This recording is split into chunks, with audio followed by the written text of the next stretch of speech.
Bonjour, je m'appelle Thierry Millet, je dirige une petite affaire qui s'appelle Peps. Dans cette petite boutique, nous réparons des parapluies, des ombrelles et des cannes.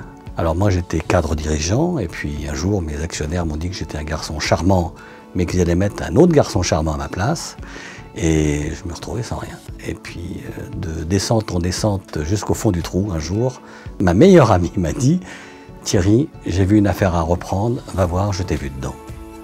Et je suis venu voir et j'ai dit on va tenter et j'ai racheté cette affaire. La boutique et l'atelier qui sont liés ici sont situés dans un passage qui est très parisien, le plus ancien passage de Paris. Il y a une âme qui se dégage de tout ça.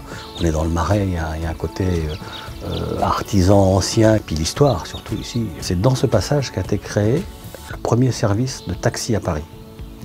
Toutes ces petites boutiques qui sont là, avant c'était des écuries au moment où Paris avait des chevaux. Donc pour ça, lorsque les gens viennent, sont admiratifs du passage et admiratifs de la maison Peps. Il est certain qu'avant de reprendre cette affaire, je n'imaginais même pas ce que c'était qu'un parapluie. Et puis au fur et à mesure, on apprend, et puis maintenant, c'est devenu un plaisir. Alors pour réparer un parapluie, en réparation propre, ça peut aller de 1 minute, c'est chose très simple, une petite couture, une pièce à changer, c'est assez rapide, jusqu'à une bonne heure, 1h30.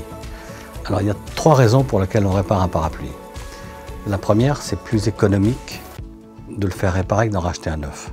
La seconde raison, c'est j'y tiens. Et puis la troisième raison, et là ça commence à devenir important, c'est que chaque année en France, on fait un trou et on met entre 12 et 15 millions de parapluies. Chaque année. Nylon, polyamide, polyester, fibre de verre, de carbone, imputrescible, tout ça. Donc consommer intelligemment, c'est le seul conseil que je puisse vous donner.